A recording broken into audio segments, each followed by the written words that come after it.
Bonjour à tous. On a vu dans la précédente vidéo les aspects de la perversion narcissique chez Monsieur Alain Soral. Ici, on va continuer un tout petit peu à développer sur le sujet, mais tout en parlant maintenant de la période où le fils va combattre le père. Le père, c'est les repères, le père, c'est l'autorité, le père, ce sont donc les symboles, ce sont des règles, ce sont un certain nombre de choses qui fait que nous pouvons fonctionner les uns avec les autres. Nous allons donc nous effondrer dans Narcisse, on va continuer à s'effondrer dans Narcisse. Peut-être que vous avez ressenti la même chose que moi, j'ai souvent dit gamin, j'ai le sentiment qu'on s'américanise. Vous savez qu'on entre dans la violence américaine, qu'on est en train de perdre donc notre identité parce qu'on oriente notre attention sur les musulmans, on oriente notre attention sur un très grand nombre de choses, mais on n'oriente pas notre attention sur le fait qu'on s'américanise, c'est-à-dire qu'on commence à prendre l'identité américaine, et on commence à être envahi d'une autre identité, et du coup on est en train de s'effondrer dans cette période. Le fils qui combat le père, c'est donc des personnes qui sont complètement vides, en réalité, qui vont se mettre à combattre d'autres personnes et s'attaquer à tous nos repères. C'est tout un processus. Ce que je voudrais ici déjà expliquer, c'est que j'ai eu la même enfance qu'Alain Soral, sauf qu'à un moment donné, j'ai été protégé par un juge pour enfants. Mais les personnes qui naissent, par exemple, dans un cadre de violence par laquelle, en tout cas, lui, il est passé, ils avaient Hitler qui a eu lui aussi la même enfance, avec des pères violents, des personnes qui ne te reconnaissent pas. Il y a tout un processus qui va se mettre en place et qui va faire naître des personnages qui sont ou dans le symbole ou dans le diabole. Ça veut dire que tu vas vouloir, à un moment donné, quand tu as souffert, vouloir agir sur le monde et que le monde n'agisse plus sur toi. Tu n'aimes pas ce monde, tu as souffert, tu n'aimes pas ce monde, et tu vas vouloir agir sur ce monde. Tu vas vouloir avoir le contrôle sur ce monde. Le Père, c'est aussi un peu, pour la religion et dans nos esprits, le Père c'est Dieu. Donc je veux inverser les choses, je veux inverser les repères. Il y a une chose par exemple qui est intéressante dans la précédente vidéo, parce que là j'ai laissé s'étaler énormément de commentaires, j'ai été menacé de mort, menacé de coups, insulté. Il y a énormément en fait de violence dans les commentaires. Il y a des personnes qui viennent m'analyser moi tout compte fait plutôt que de travailler sur la vidéo. Mais ce qui m'intéresse dans tout ça, moi j'ai pas envie de développer là-dessus, ce qui m'intéresse c'est que en fait, tu as un personnage qui analyse les autres, qui analyse des situations, et si tu parles de lui, on te le reproche. Ce qui veut dire que ça ne va que dans un sens. Tu peux être analysé, par exemple, j'ai été analysé d'idiot utile, parce que je m'intéresse à Monsieur Asselineau, je m'intéresse à un personnage qui lui est sain, il me paraît honnête, et puis ça me fait plaisir de pouvoir voter cette année, au premier tour au moins, pour quelqu'un de sain. Et ensuite, je changerai de tactique, on va dire. Si M. Asselineau n'est pas au second tour, eh ben, je serai un abstentionniste, par exemple. Mais on a le droit d'analyser les autres, mais vous ne voulez pas qu'on analyse le personnage. Qu'est-ce qui se passe? On nous dit que M. Asselineau, c'est une secte, mais c'est dans les sectes que tu ne peux pas analyser. C'est dans une secte que tu te fais insulter, que tu te fais rabaisser. Et tous les connards de sa secte qui m'ont manqué de respect, agressé, qui ont voulu m'expliquer qu'ils avaient mieux compris la politique que moi, qui m'ont même traité de vendu, etc. etc. J'attends les Assiloniens, là, les Asselinotiens. Là, c'est pas dans un environnement sain, cohérent, dans lequel tu peux échanger. Donc ça c'est la première chose. La deuxième chose, je voulais vous dire que M. Alain Soral n'est absolument pas dangereux.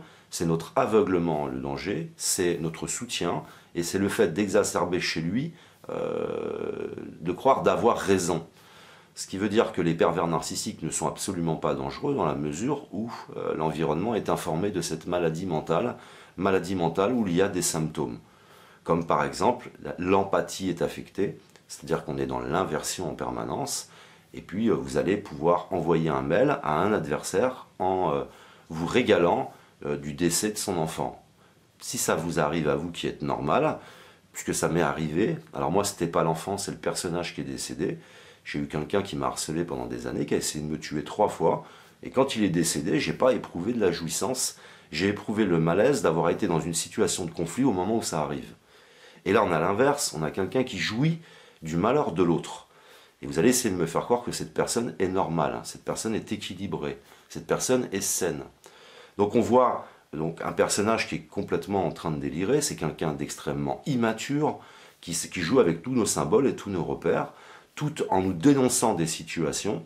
Il dénonce des situations, il dénonce que la morale s'effondre, mais d'un autre côté, il nous invite à beaucoup moins de morale, et de plus aucune morale d'ailleurs.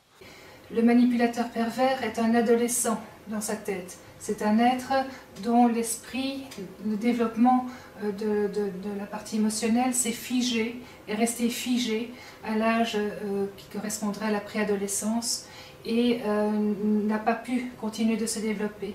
C'est donc un être qui sera perpétuellement en manque, qui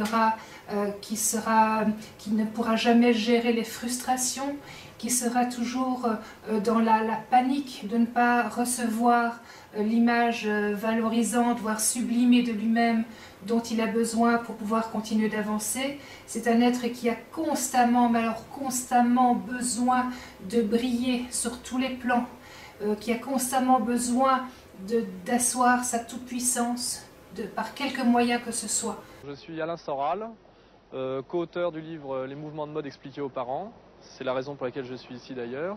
Je suis d'autre part professeur d'histoire et analyse de la mode contemporaine à l'école S-Mode. Et je viens de monter à Paris un cabinet de conseil en intelligence sociale, spécialisé dans le look, l'image de marque, le marketing politique et toutes ces sortes de choses. D'autre part, je suis membre d'un groupe d'artistes qui s'appelle En Avant Comme Avant, président à vie du mouvement Extrême Centre et titulaire d'un brevet supérieur de boxe française savate et discipline assis. On est en train de basculer dans Narcisse, c'est-à-dire la société tout entière est en train de basculer dans le personnage. Alors pas lui personnellement, hein. C'est pas lui, on bascule pas dans Alain Soral, mais on bascule dans Narcisse, dans ses aspects narcissiques, perversion narcissique, je pervertus, c'est le narcissisme. Par exemple, dans les commentaires, j'ai beaucoup de personnes qui me disent oui, mais c'est pas tout à fait de la perversion narcissique. Il y en a qui me disent oui, mais Freud par exemple, a écrit n'importe quoi. Non, Freud a amené des choses à une certaine époque, ça a évolué depuis. Et alors on essaye un peu comme ça de noyer le poisson. Moi, peu importe. J'essaie ici d'apporter des éléments de compréhension de qu'est-ce qui se passe en cette période. Donc, j'ai vécu des choses, un peu les mêmes choses qu'Alain Soral, et je vais combattre pour restaurer les symboles. C'est-à-dire je combats pour... voilà ce qui naît d'une situation comme celle dans laquelle peuvent vivre Hitler, peuvent vivre Alain Soral, et dans laquelle je peux vivre. C'est soit vous allez restaurer les symboles, parce que vous ne voulez plus souffrir, ce n'est pas forcément s'attaquer violemment aux choses, c'est pas tout remettre en question, vous voulez la vérité. C'est-à-dire que vous êtes dans la vérité. Dans le symbole, vous noterez que dans le symbole, c'est tout ce qui vit au centre des symboles, en centre des repères. Et dans Diabole, c'est la division et effacer nos repères. On est bien dans une période où les repères s'effacent, je ne rêve pas. On voit bien une société qui est en train de s'effondrer de toutes parts. Pourquoi cette société s'effondre de toutes parts, et pas seulement en politique, ou seulement dans son modèle économique, ou seulement dans ses relations, d'un point de vue social. Ça s'effondre de toutes parts. C'est quand même quelque chose d'extraordinaire. C'est bien dire que nos repères sont affectés. Donc quand on est dans un environnement pervers comme lequel je suis né, j'aurais pu ou soit combattre tous les symboles et amener, à vouloir créer une société complètement nouvelle, avec de l'idéologie, avec... Au nom de la pureté, je suis sûr que tu serais capable de tuer beaucoup de gens, en tout cas de souhaiter leur mort. Mais bien sûr, si on veut sauver la France demain, il faudra tuer quelques personnes, c'est une évidence, oui. Parce que le problème aussi, c'est que vous l'avez sûrement vécu comme moi quand je découvre Monsieur Alain Soral la première fois. Moi j'ai un personnage qui me paraît sain. Je vois des vidéos où il est très calme, très posé, voilà, et puis c'est en fin de compte à force de le connaître, à force de clash, à force de casseroles, hein, à force de balancer des œufs pourris, à un moment donné, je me dis là il y a quelque chose qui ne va pas. Écoutez, tout le monde a été surpris des attaques très violentes de Monsieur Soral contre Jean Bricmont et moi. Et il faut être clair, c'est un peu un fantasme là, hein. L'idée que Jean Bricmont et moi, on contrôlerait les librairies en Belgique et qu'on empêcherait la vente de son livre, Je ne sais pas si c'est une stratégie de marketing, en tout cas, ça me semble ridicule. Voilà.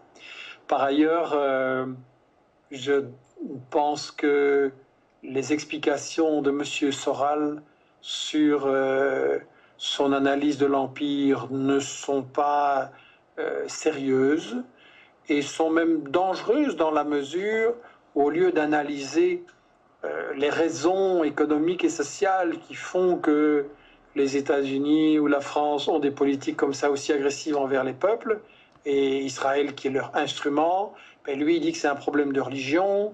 Il pousse en fait, à mon avis, à aggraver les contradictions entre musulmans et juifs, ou musulmans, juifs, chrétiens et tout ça. Moi, mon point de vue est très clair. Il ne s'agit pas d'une guerre de religion. La guerre de religion est une affaire privée et je respecte les convictions de chacun. Et pour ma part, le grand problème de notre époque n'est pas un conflit entre religions ou entre religion et pas de religion. Le grand conflit de notre époque, c'est ce que je disais. L'Empire s'est donné pour objectif de recoloniser le monde entier. Ça veut dire condamner les peuples à la misère, à des dictateurs et à des guerres sans fin. Et face à cette stratégie de l'Empire, de quoi avons-nous besoin? D'unité, pas de chamaillerie. Nous avons besoin d'unité entre les musulmans, les chrétiens, les juifs qui ne sont pas pour le sionisme d'Israël, qui ne sont pas pour la guerre et qui se battent justement pour l'égalité et pour le respect des droits des Palestiniens, et aussi les non-croyants dont je suis. Et je pense que tous ces courants, nous devons nous unir ensemble pour résister à l'Empire et pas commencer à lancer des querelles qui nous divisent. Mais je n'ai pas, dès que j'ai commencé ma chaîne sur la perversion narcissique, commencé par des chaînes sur Alain Soral. Je ne m'intéressais pas. Il me paraissait intéressant d'ailleurs qu'il y ait des personnes comme lui. Mais à la fin, tu t'aperçois qu'en réalité, puisqu'on me reproche la quantité, on me dit, toi, qu'est-ce que tu as fait? Mais je préfère n'avoir rien fait que d'avoir raconté autant de bêtises que lui, que de nous avoir autant embrouillé l'esprit, que de nous amener vers des divisions absolues, comme l'expliquent certaines personnes. L'éducation populaire, on en parle dans Entre deux chaises, suite de notre entretien avec Franck Lepage de la SCOP Le Pavé. J'aimerais peut-être qu'on s'arrête sur un personnage qui remet du politique, on peut dire, qui est assis sur un canapé face à sa caméra, que beaucoup de gens écoutent et qui fait une critique du capitalisme en même temps qu'il le met avec du complotisme, on va dire de l'antisionisme, mais sans doute que ça va aussi bien au-delà. Alain Soral, qui donc donne ses préceptes et qui est beaucoup regardé. Vous, comment vous voyez ça, alors que effectivement il touche une population que vous aimeriez peut-être toucher aussi, qui de beaucoup d'exclus en fait, de gens qui se sentent exclus de la société. Oui, carrément.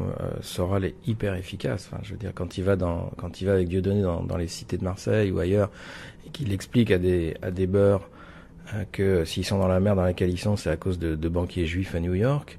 Il est redoutable, il est hyper dangereux. Il manie aussi l'humour, enfin une forme d'humour.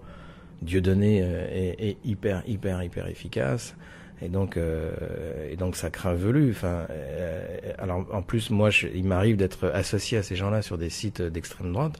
En général, ils mettent un avertissement. Ils disent attention, ce mec est très à gauche, mais c'est vachement bien quand même. Et donc, pour l'instant, je suis. Mais évidemment, si tu veux, c'est toute la question de la critique du capitalisme. Je veux dire, l'extrême droite, enfin les fachos, ont toujours porté une critique du capitalisme. Enfin, on va pas refaire la théorie de l'extrême droite ici, mais on sait qu'ils surfent sur le comment dire, ils attaquent les deux bouts ils attaquent ceux qui trichent en bas et ceux qui trichent en haut. Bon, c'est pour ça que c'est une espèce de théorie des classes moyennes à la con.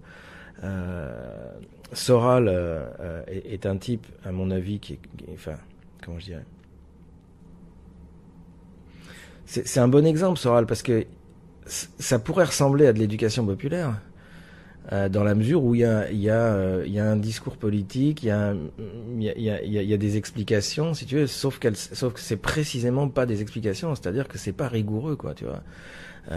Et c'est là où dans l'éducation populaire, il y a besoin d'un effort didactique. Enfin, nous, quand on fait des conférences gesticulées, on en a 60 aujourd'hui, les gens, ils vont creuser la question. Le problème de Soral, si tu veux, c'est qu'il est sur de la dénonciation. Enfin, il est sur un fantasme de dévoilement. Bon, le problème, c'est que son dévoilement, il est complètement orienté. Enfin, ce mec est totalement obsédé par l'antisionisme. Enfin, c'est juste n'importe quoi. Enfin, son propos sur les femmes, c'est fou, quoi. Enfin, je veux dire,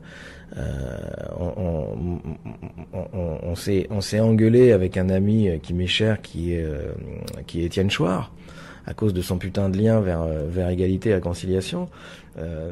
On a discuté avec Étienne, avec Frédéric Lordon, avec Bernard Friot. On est allé chez Étienne. On a ferrié avec Ruffin. On a essayé de dire à Étienne, enlève tes putains de liens vers égalité et réconciliation. Le problème d'Étienne, c'est que c'est un self-made man. Il est dans aucune orga politique. Il a pas de base politique, et c'est un type qui défend la liberté d'expression un peu à la Chomsky. Tu vois ce que je veux dire? C'est-à-dire, tu te rappelles de l'embrouille Chomsky qui disait les négationnistes ont le droit de s'exprimer, et il disait en France, vous êtes pas pour la liberté d'expression, aux États-Unis on l'est. Avec une préface, un appel qu'il avait fait et qui a été repris en préface d'un livre de Faurisson. Ouais, exactement. Et Étienne, qui par ailleurs est un parapentiste de génie, ça m'énerve. Étienne, qui est un type mais gentil, mais tu peux même pas le croire. Enfin, je veux dire, c'est aberrant qu'ils se prennent les antifas sur la gueule, mais en même temps, je comprends très bien pourquoi ça lui arrive, parce que il dit il y a certaines choses que dit, en gros, ce que dit Étienne, c'est il y a certaines choses que dit Soral que les autres ne disent pas. Donc, il va pointer des trucs très particuliers. Et il met aussi, par exemple, sur la critique de l'antisionisme, puisque maintenant il est aussi là-dessus, il va chercher des Israéliens de gauche, d'extrême gauche, qui effectivement sont antisionistes. Mais il fout Soral. Donc, si tu veux, on lui dit, mais Soral n'est pas un intellectuel, c'est un chef de parti, putain, dégage Soral. Et lui dit, je refuse. D'abord, je veux pas m'adresser qu'à la gauche, je veux m'adresser aussi aux gens d'extrême droite. Enfin, voilà, il est sur un fantasme mais en même temps, si tu veux, ce que fait Étienne Chouard, c'est juste magnifique. Enfin, ce qu'il a fait avec le traité constitutionnel, puis sur le tirage au sort, puis sur les ateliers constituants. Putain, il fait écrire des ateliers constituants. Les gens, il leur dit, voilà, vous prenez un article de la Constitution, n'importe lequel, on va l'écrire ensemble. Une Constitution, ça sert à limiter les pouvoirs. Et les gens écrivent des articles de la Constitution. Et ça, c'est de l'éducation populaire. Et moi, je tire mon chapeau à Étienne. Je veux dire. Alors, bon, pour l'instant, il se prend tous les antifas sur la tronche à cause de Soral. Mais Soral, c'est un piège. Qu'est-ce que tu veux dire d'un piège? C'est-à-dire, le principe même de Soral, c'est qu'il est piégeant, enfin, tu vois. Quand je tractais sur les marchés contre le traité constitutionnel européen, il y avait aussi d'autres gens qui tractaient contre. C'était les fachos. Tu vois, ouais, il y a trop d'Arabes en Europe, etc. Donc on était tous les deux pour le non, mais pas pour les mêmes raisons. Enfin, bon. Ce qui me pose un autre problème, c'est que je suis associé parfois sur certains sites. Maintenant, je tape plus jamais Franck Lepage sur Internet, ça me fait peur. Je suis associé à Dieudonné, par exemple. Si tu veux, on dit Dieudonné, Lepage, 2 humoristes politiques. Bordel, d'accord, mais pas. Enfin bon, tu vois. Et je suis pas humoriste. Et c'est là où le système est très fort, c'est que s'ils me récupèrent comme humoriste, c'est plus du tout dangereux ce que je fais. Enfin, tu vois, je suis pas humoriste, je suis un mec qui raconte une expérience dans les ministères. Enfin, tu vois, je veux dire, et je trouve ça subversif de faire ça. Bon, mais si tu te dis c'est un humoriste, bon ben ça va, alors ok, tranquille, on peut y aller. Et donc voilà, enfin, on est dans ces interrogations-là en ce moment. Soral, ce qu'il fait, c'est très efficace, c'est flippant. Et le problème de l'extrême droite, c'est qu'il joue sur des arguments simples qu'on ne peut contrer qu'avec des raisonnements compliqués. C'est pour ça que l'extrême droite y arrive. Enfin, je veux dire, l'extrême droite, elle dit il y a 3 millions d'Arabes, 3 millions de chômeurs. Ben, si tu veux prouver que c'est faux, il faut que tu expliques ce que c'est que le marché du travail, comment ça fonctionne. Et pour ça, il faut que tu fasses de l'éducation populaire. Et c'est long. L'éducation populaire, c'est long. Donc Soral ne fait pas de l'éducation populaire. Il fait des raccourcis. Et le pavé, pour terminer, du coup, le pavé s'emploie a aussi montré qu'on peut avoir un raisonnement compliqué, que tout le monde peut l'entendre. Absolument, carrément. Le pavé, il fait de la vulgarisation politique, on fait rien d'autre. Enfin, je veux dire, c'est sûr. Et c'est jouissif, c'est jubilatoire. On aime tous apprendre. Sauf qu'on a tous adoré un prof qui était génial et 9 connards qui nous faisaient chier. Donc, nous, on est des bons profs. Voilà. Donc, il ne s'agit pas de la quantité. Mais d'ailleurs, M. Roland Gori, il explique ça. On est dans une période où, par exemple, je discutais là dernièrement avec quelqu'un qui me disait les pommes, il y a 50 ans, elles avaient une valeur nutritive. Et aujourd'hui, non plus cette valeur. Mais nos acteurs politiques avaient une valeur nutritive et non plus cette valeur. Tout est en train de s'effondrer de façon multidimensionnelle et de tous les côtés. Et donc, si un personnage naît dans le cadre de la perversion narcissique, il va soit s'attaquer au symbole, au repère, ou alors il va s'attaquer à restaurer tout ça. Il ne s'agit pas de dire il y en a un qui est bien, il y en a un qui est mal, il y en a un qui bascule et c'est tout. Et dans le symbole, il y a le bol. Et dans le symbole, il y a le Graal. Le Graal, c'est là où va se mélanger votre aspect masculin et votre aspect féminin. Et vous découvrirez qu'en fait, les personnes atteintes de la perversion narcissique sont dans un déséquilibre, puisqu'ils anéantissent l'aspect féminin, ils sont dans un déséquilibre intérieur, et il n'y a plus que l'aspect masculin exacerbé qui s'adresse aux autres, qui interagit avec le monde, pour se sentir fort, pour se sentir protégé, pour pouvoir être le père absolu. Narcissiques ou pervers tout court sont des personnes qui sont très dans le masculin. Ça veut dire quoi, très dans le masculin? C'est des personnes qui sont très dans le matériel, qui sont très, on dit pas très, qui sont hyper, plus, trop, qui sont comme ça, qui sont beaucoup dans le matériel, qui sont beaucoup dans l'action, qui sont beaucoup dans tout ce qui est rationnel, tout ce qui est cartésien et tout ce qui est terre à terre. Parce que quand on a été salarié du tertiaire et qu'on a conduit une bagnole dans Paris pendant des années, on est un Untermensch, un sous-homme. C'est-à-dire qu'on a été émasculé par la violence et la structure du système. Et c'est pour ça qu'il y a peu de gens qui peuvent me comprendre, mais que ceux qui me comprennent très bien, c'est les mecs de banlieue, etc. Parce que malgré tous leurs défauts, c'est encore des hommes. Voilà. Et en fait, il y a très peu d'hommes aujourd'hui. C'est pour ça que quand je vais chez Tadei, en fait, je me tiens bien, parce que si je m'étais mal tenu la dernière fois, j'attrapais ma Fessoli par le col et je mettais 2 tartes dans la gueule. Et je le voyais faire caca sous lui, parce que ça m'est déjà arrivé, moi. D'attraper des mecs par le col de ce système-là, dont Bec BD, je l'ai attrapé, j'ai mis 2 baffes dans la gueule, il a pété. J'ai entendu faire prout. C'est-à-dire qu'il, vous savez, quand il a la trouille, il aurait pu faire caca. C'est là qu'on entre aussi dans la mégalomanie. Il y a donc des êtres qui sont parfaitement déséquilibrés.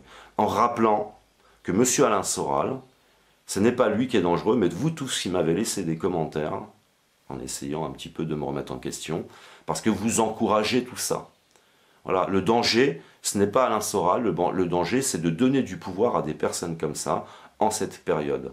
Dans la mesure où la société tout entière bascule dans Narcisse, vous allez avoir au pouvoir de tous les pays, des personnes comme Alain Soral, comme Marine Le Pen, comme Donald Trump. Vous voyez, ils s'aiment en plus entre eux, hein, ils sont contents qu'ils soient passés au pouvoir. Donc on voyait bien aussi qu'on analyse plus, c'est-à-dire que vous ne voulez pas psychologiser, puisque vous me reprochez de psychologiser. En attendant, je psychologise, mais j'annonce les choses à l'avance et les choses se réalisent. Donc en France, par exemple, on va avoir ce qu'il y a de pire au pouvoir. Voilà, c'est en théorie, sauf bien sûr l'imprévisible avec Internet, c'est-à-dire des scandales, du terrorisme. Il peut se passer toutes sortes de choses qui me fassent mentir, mais en théorie, là, on va aller dans ce qu'il y a de pire, avec des personnages qui n'ont plus de contenance. On est dans une période cinématographique. Je n'ai rien à offrir, je n'ai pas la culture, je n'ai pas la maturité, les maturités. Il y a toutes sortes de maturités. Vous avez les connaissances, vous avez l'expérience, vous avez l'âge est une maturité. Donc il y a toutes sortes de maturités. Vous avez des personnes qui ont une maturité, qui sont combattues par des personnes qui n'ont pas la maturité et qui n'ont pas non plus, qui ne disposent pas de l'équilibre. Le fruit n'est pas là. C'est-à-dire qu'on a un arbre qui n'a pas de fruit. On a un arbre qui fait du cinéma, qui est séduisant, qui vous attire, mais ça ne féconde pas, il n'y a pas le fruit. Donc, au gouvernement, nous allons avoir l'état psychique, en fin de compte, de la population. C'est-à-dire que c'est à partir de la pensée qu'on met en place une certaine réalité, on met en place des choses. Et comme la masse est en train de s'effondrer dans Narcisse, elle aime des personnages comme Marine Le Pen, comme Donald Trump, elle aime les personnages violents, elle aime cette violence. On est dans les arènes, on est comme au temps de l'Empire romain qui va s'effondrer, parce qu'il s'effondre lui dans le matriarcal. Alors vous allez dire, David, mais est-ce qu'en fait, il est question en fait de redonner l'autorité aux pères, aux hommes? Absolument pas. On a été dans le patriarcat, le matriarcat, on change sans arrêt. Et maintenant, vous voyez, c'est comme dans cette boucle, vous avez cette boucle, c'est un coup à gauche, on vote un coup à gauche, un coup à droite, un coup matriarcat, un coup patriarcat, et à chaque fois on change de situation, parce qu'on est dans un déséquilibre, c'est donc des processus de développement et d'effondrement. Donc comme l'Empire romain va s'effondrer, sauf que cette fois-ci, c'est la femme qui perd son côté féminin pour aller vers le côté masculin, parce qu'elle est dans une ultra-compétitivité avec l'homme. Et on est encore donc dans un déséquilibre. Perte de repères, les enfants ne savent plus où ils en sont dans leur éducation. On a l'arrivée massive de la pornographie. Les scientifiques nous disent « nous sommes en danger à cause de la pornographie, l'humanité tout entière est en danger », mais la pornographie rapporte de l'argent. Le système économique qui était là pour nous servir ne nous sert plus, nous sommes esclaves du système économique. Et nous voyons comme ça un monde qui est en train de complètement s'effondrer de par un ensemble de processus. Donc ce qui va se passer à un moment donné, c'est que la situation que j'ai vécue en famille, que j'ai vécue dans ma famille, dans une ultra-violence, dans la perversion narcissique, dans un très grand clan, dans une très grande tribu, vous allez vous vivre la même chose, mais en société. Ça veut dire que la société est en train de complètement s'effondrer, de se pervertir. Ce qui prenait 10 ans à se dégrader hier prendra 1 an aujourd'hui, et ça va s'accélérer. Et vous allez donc vous retrouver dans la même situation que moi. Soit vous allez être perverti, et vous allez vouloir vous attaquer vous aussi au symbole et démultiplier le phénomène, ou alors comme moi, vous allez vouloir restaurer les symboles. C'est aussi pourquoi, par exemple, je prends toujours dans mes vidéos, je vous partage des liens, je vous partage des personnes, pour ne pas amener mon raisonnement. J'amène un raisonnement global et un raisonnement de scientifique. Mais dans les commentaires, vous avez des personnes qui n'ont aucune expérience, qui n'y connaissent rien, qui n'ont même pas fait les études nécessaires, qui n'ont pas la précompréhension. C'est ça le fils qui combat le père. Tout le monde veut donner son avis. Plus personne n'écoute. J'ai une émotion, on est dans la matière, le corps, on est dans Narcisse, on est dans l'ego, on est dans l'absolue matière. J'entends quelque chose, il faut que je donne mon avis. On n'est plus capable donc de partager, de se poser des questions les uns et les autres. Tout le monde veut imposer son avis. Et donc, on va avoir d'une réalité avec des repères, des symboles, une autre réalité qui va se mettre en place, puisque tout le monde veut changer ses symboles, tout le monde veut changer ses repères, tout le monde veut donner son avis. On a donc bien une situation d'immaturité qui combat la maturité et un désordre absolu qui va s'installer. Par exemple, souvent on me dit « tu es New Age ». Je ne suis pas New Age, je suis dans les sciences. Je suis croyant. Je suis quelqu'un de croyant, mais je suis dans les sciences. C'est-à-dire que je prends vos textes religieux, moi je n'y vois que de la science, et je la comprends.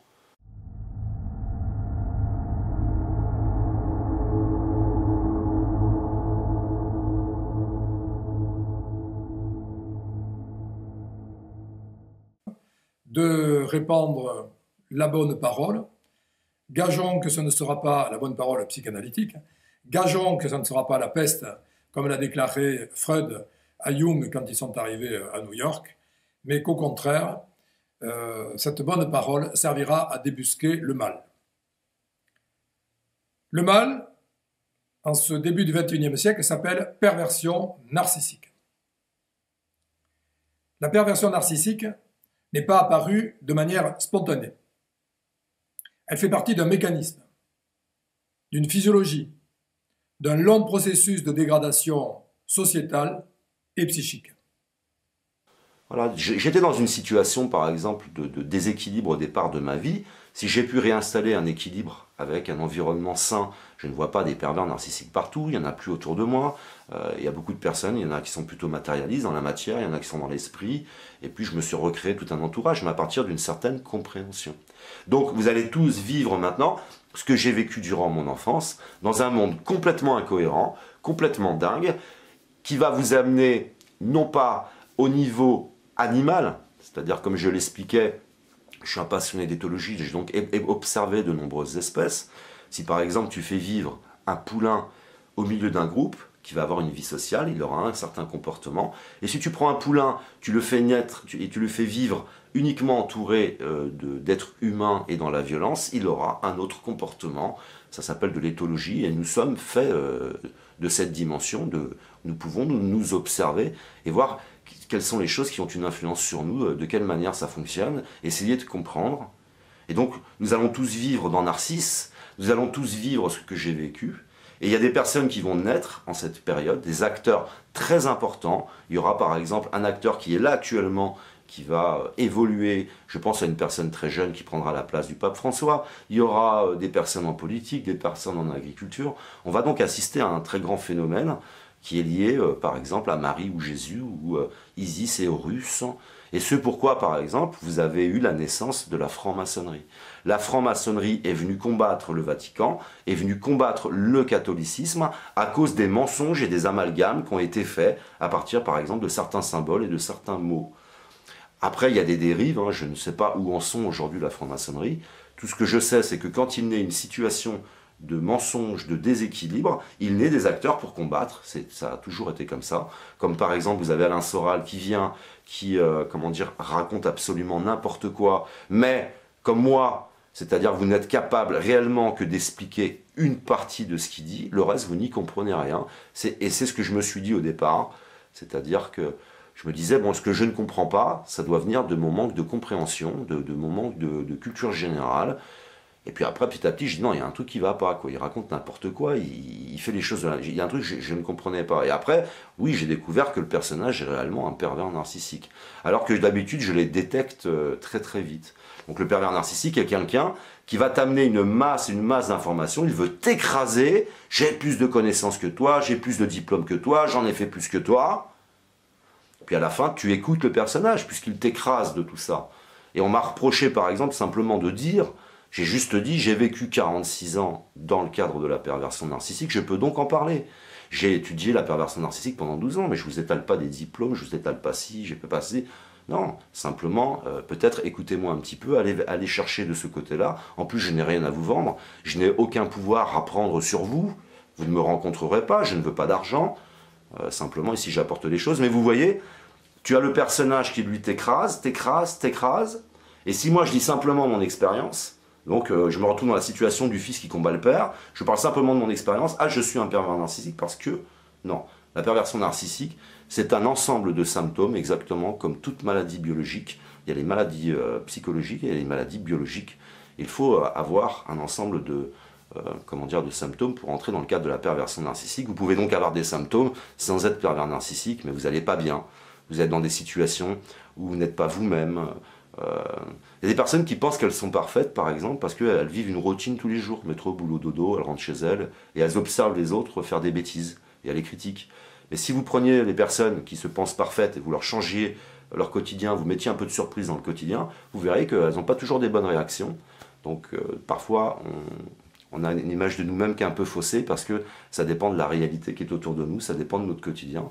Mais là, on a un personnage qui rentre vraiment dans le cadre de la perversion narcissique. Donc, on a bien un côté féminin qui a disparu. On a bien une personne qui nous parle de morale et en même temps qui nous amène à beaucoup d'immaturité, à nous faire perdre nos repères et à nous faire entrer dans la décadence, dans la violence, dans la stigmatisation les uns des autres, dans les insultes. Et il n'est absolument pas un repère pour nous. Et le danger, je le répète, c'est vous le danger.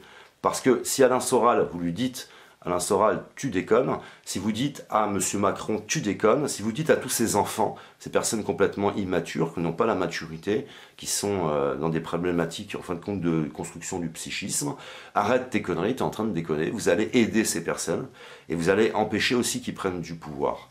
Mais forcément, vous le savez, hein, c'est comme une recette, tout doit être là pour que ça prenne. Et comme on bascule dans Narcisse, forcément ces personnages-là ont toute leur place dans ce monde et ont toute capacité de prendre le pouvoir à un moment donné.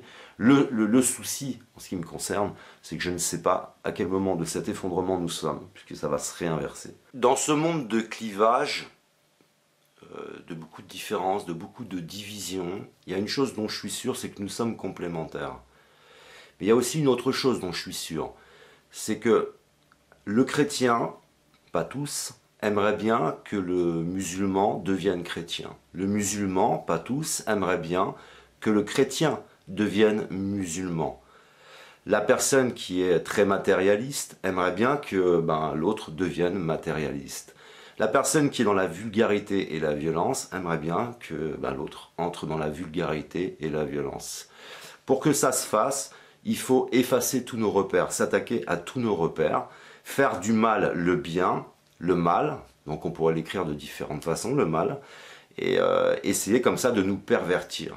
Donc on va créer des héros, on va changer tous nos repères, c'est du cinéma, tout ça est une grande comédie.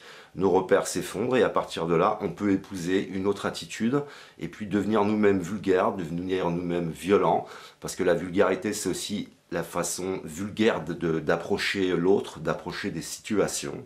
Mais il y a toujours eu ce combat entre le bien et le mal. Et donc pour ça, il faut transformer le mal en bien, faire de la vulgarité, de la violence, faire d'un homme qui va perdre son côté féminin quelque chose d'extraordinaire pour nous séduire.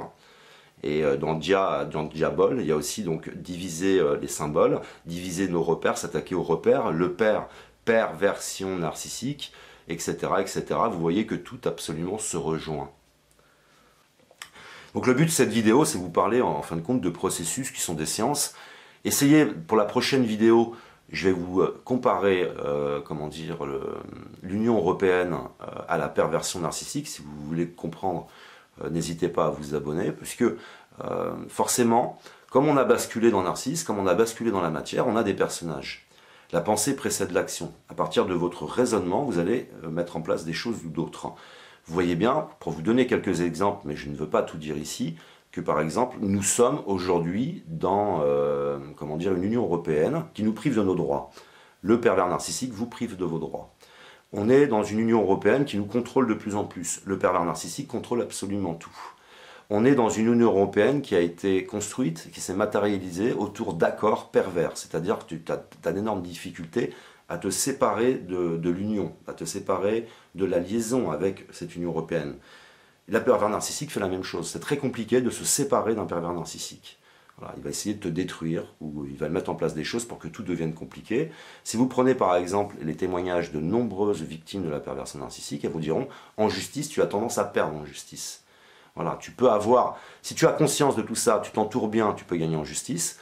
Il faut avoir quelqu'un de structuré, ou sinon tu vas perdre en justice, parce que ce sont de parfaits comédiens, et on est dans l'illusion, on est dans le cinéma, on est dans le spectacle, et en réalité, l'Union européenne, c'est un petit peu tout ça. Mais il y a beaucoup plus de détails à offrir. Donc la prochaine vidéo, je vous expliquerai que la perversion narcissique, tout simplement, a construit l'Union européenne. C'est la perversion narcissique, parce qu'il faut être pervers pour construire une union sous cette forme, avec ces règles, avec ce type de contrat. C'est forcément la perversion narcissique qui a construit l'Union européenne, puisque la pensée précède l'action, c'est forcément des personnes extrêmement malsaines. Voilà, ici c'est une vidéo pour essayer de vous expliquer en fin de compte que nous basculons tous en narcisse, nous perdons notre sensibilité, on est dans l'ultra-compétitivité, c'est métro boulot dodo, on est dans l'épuisement, on est voilà, donc il y a beaucoup d'événements qui vont arriver, et ce qui m'intéressait surtout, c'est de vous expliquer qu'on va aller en dessous du stade animal. Donc les animaux ont des règles, les animaux ont des règles de fonctionnement ensemble. Dans un groupe de chevaux par exemple, moi qui aime beaucoup les chevaux, qui aime beaucoup les observer, il y a des règles. Par exemple, chez les chevaux, il y a des règles. Il se passe un certain nombre de choses qui paraissent invisibles. Mais là, on va descendre au-dessus à cause, par exemple, de la technologie. Comme je l'expliquais, par exemple, le GPS, quand j'ai commencé à utiliser le GPS, j'ai commencé à perdre mon autonomie, à enregistrer des routes, je ne fais plus attention à rien, je laisse un appareil me guider. Et vous prenez par exemple la télévision, c'est le GPS menteur, qui va vous demander de voter à gauche, de voter à droite. Voilà. On est en train de perdre notre autonomie, on est en train de s'effondrer dans la matière, et on va avoir des êtres à la fin pires que des animaux, parce que les animaux ne sont pas incohérents. Les animaux ont un certain programme qui leur permet de fonctionner, puis d'essayer de maintenir un équilibre entre les espèces. Il y a tout un équilibre, toute une construction de quelque chose, d'un programme. Mais nous, à la différence des animaux, le programme est complètement affecté. Et on va entrer dans une très très grande violence les uns avec les autres. Voilà, je vous remercie de m'avoir écouté. Je vous retrouve donc après dans une prochaine vidéo sur l'Union européenne et la perversion narcissique. Essayer d'expliquer comment s'est faite l'Union européenne, à partir de quel état d'esprit, en vous amenant tous les éléments de correspondance qui correspondent à la perversion narcissique. Voilà, merci de m'avoir écouté, je vous aime, que l'amour soit avec vous, et à une prochaine vidéo. Vous allez voir que la Bible et le Coran dénoncent la perversion narcissique au travers à la fois de l'imagerie judéo-chrétienne, mais également dans ce que les musulmans appellent les hadiths. Derrière ces imageries judéo-chrétiennes et ces hadiths se cache une vérité scientifique, ce qui veut dire que ces écritures sont porteuses du verbe juste, mais dans le sens de makrou, de l'Égypte ancienne, matkrou, c'est-à-dire le verbe juste, de Mat, la déesse Mat, fille de Thoth, qui justement est déesse de la justice. Derrière ces hadiths, la sunna, se cachent, on peut le dire d'une certaine manière, des prophéties, mais surtout, comme je viens de vous le dire, une logique scientifique, ce qui tente à prouver qu'au travers de cette écriture, il y a un véritable savoir, un savoir scientifique, les mêmes causes produisant toujours les mêmes effets. Je n'ai pas vous citer tous les hadiths qui annoncent l'heure, ce qui est appelé la fin du temps. La fin des temps, c'est aussi le jugement dernier, dans la parabole judéo-chrétienne. C'est aussi le jugement dernier dans l'Égypte ancienne. Ces signes sont nombreux, les signes majeurs. Je ne vous en citerai que quelques-uns. Et d'abord, le tout premier, le soleil se lèvera à l'ouest pour se coucher à l'est. L'heure n'arrivera que lorsque se produira ce phénomène. On peut évidemment l'interpréter d'une manière littérale, et pourquoi pas, il s'agit là d'inversion de pôles, et dans cette logique-là, ce sont les pôles magnétiques terrestres, c'est possible. Beaucoup de croyants musulmans pensent que c'est un fait avéré, que cela se déroulera ainsi. Mais on peut aussi le voir, et on peut le voir également d'une manière, je dirais, symbolique, à savoir le fait que si le soleil se lève à l'ouest pour se coucher à l'est, il y a là une inversion, cette fois-ci non pas des pôles magnétiques, mais une inversion des pôles psychiques. Et là on parle bien sûr déjà de perversion, parce que la perversion, c'est une physiologie dans laquelle il y a inversion des pôles psychiques. Je vous avais parlé d'une même montagne avec deux versants. C'est une écriture qui se fait simultanément, l'objet de haine et l'objet d'amour. Et bien là, il y a inversion des pôles, il y a inversion de la loi. L'individu, s'exprime d'une manière différente, à l'envers de la loi. Et souvent la loi, c'est le père. C'est donc des comportements à l'envers du père, contraires au père, qui veulent tuer symboliquement le père. Et parfois, ça va au-delà du symbolique, puisque le meurtre peut avoir lieu dans des formes ensuite de radicalisation.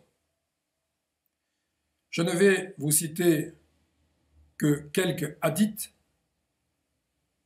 parce qu'ils sont nombreux. Et je ne veux pas consacrer la vidéo à un exposé sur les hadiths, sur la sunna. Je ne suis pas assez compétent pour le faire.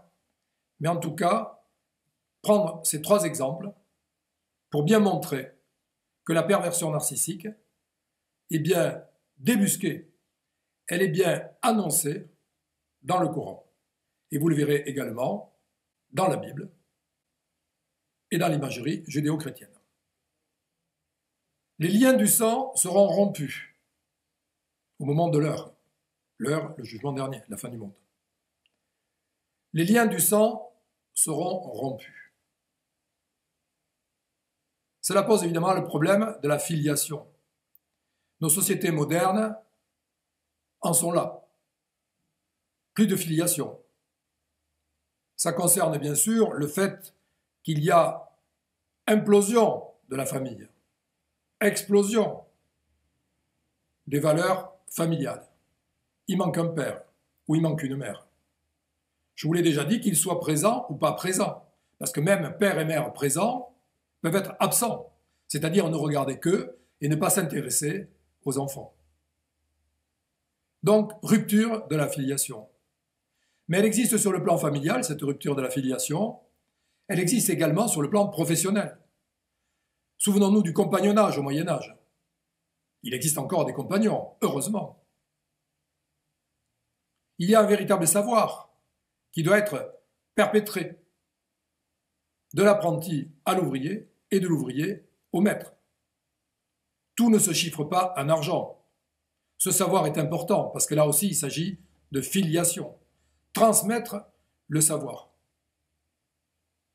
Mais c'est aussi une manière de construire l'âme individuelle, de l'enrichir, de la canaliser, d'éviter les errances.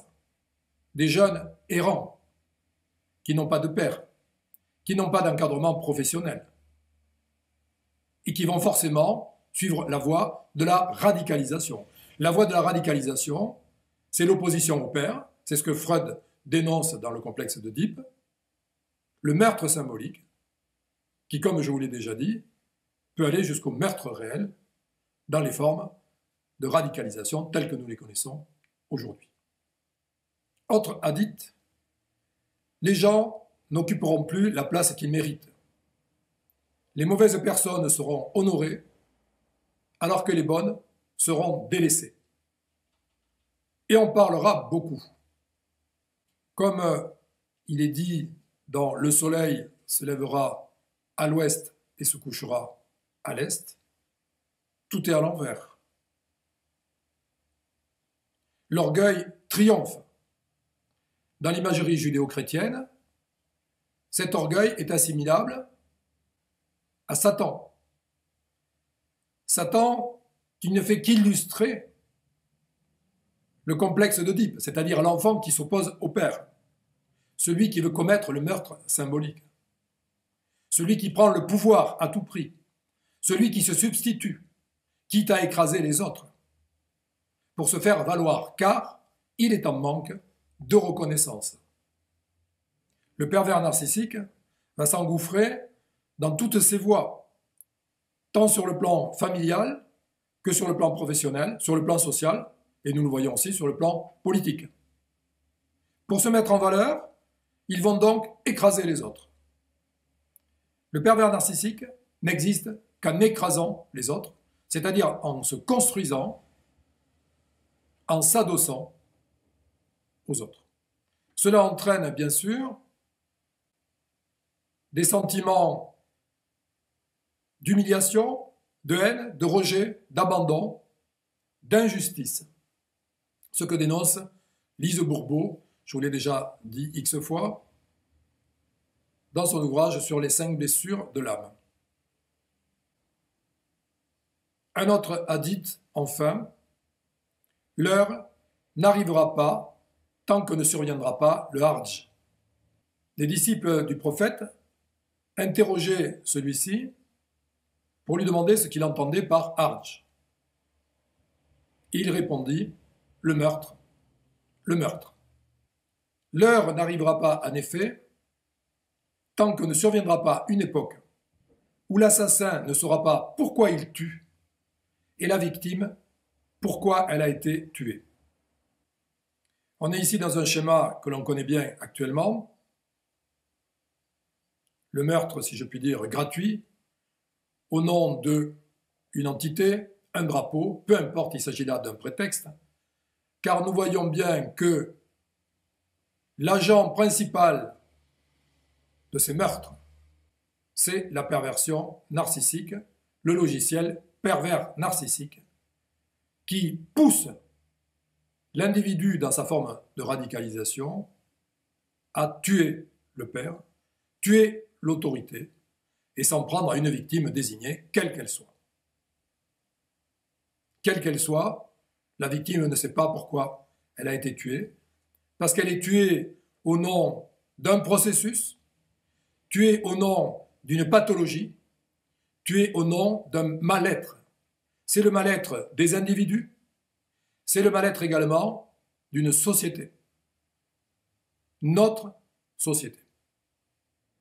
Si nous voulons lutter contre la perversion et la radicalisation, eh bien il faut remonter aux sources du mal, et on peut déjà s'appuyer sur Freud, qui donne une piste avec son complexe d'Oedipe, avec Lacan également, avec son concept de la pétrification de l'angoisse, car ça concerne le pervers narcissique, qui va se jeter tout droit, suite à ses angoisses, dans des formes de radicalisation. Et c'est aussi Jung qui nous a prévenus, en 1940, qui dit « L'humanité attend son déluge, mais ce n'est pas un déluge physique qui va la frapper, c'est un déluge psychique. » Et là, il faut faire référence à l'imagerie judéo-chrétienne pour s'apercevoir que Jung a raison quand on regarde certaines images du XIIIe siècle de l'Apocalypse de Saint-Sever, eh bien on s'aperçoit qu'il y a des monstres qui s'en prennent aux humains, en les mordant toujours à la tête, ou bien des scorpions géants qui les piquent également à la tête. Et ils meurent tous dans des souffrances abominables. Car la souffrance physique, c'est une chose, la souffrance psychique, c'est encore autre chose de terrible. C'est sûrement ce qui est annoncé dans le jugement dernier. Dans l'Égypte ancienne, on en parle. Il s'agit d'un dieu qui s'appelle le dieu Horadki. Ce dieu Horadki, qui est une déclinaison du dieu Horus. Mais vous savez, c'est ce dieu à la tête de faucon qui porte sur sa tête un soleil contenu à l'intérieur d'un cobra royal. Malheur à celui qui est piqué par ce cobra royal, car il contient en lui un venin cosmique. Ce venin cosmique qui a été également détecté par Jung, puisqu'il lui a donné un nom, l'effraction du symbolique. Donc tout ça pour vous dire que ce qui se passe actuellement, la perversion narcissique, les formes de radicalisation, les attentats, tout ça est indiqué non seulement dans le Coran, dans la Bible, l'imagerie judéo-chrétienne, certainement la Torah, mais je ne la connais pas, je ne peux donc pas en parler, et des psychanalystes comme Freud, Jung et Lacan nous donnent les pistes que nous devons suivre si nous voulons nous opposer d'une manière efficace à cette endémie psychique du XXIe siècle. Comme je vous l'ai dit précédemment, perversion narcissique, ce n'est pas une fatalité, c'est un mécanisme, une physiologie à la fois psychique et sociétale. On pourrait parler aussi de cycle, car il s'agit de cycles. Ce sont des cycles qui se terminent, qui s'achèvent.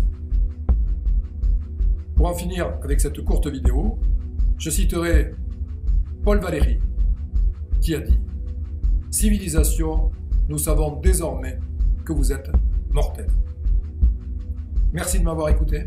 À très bientôt, j'espère. Au revoir.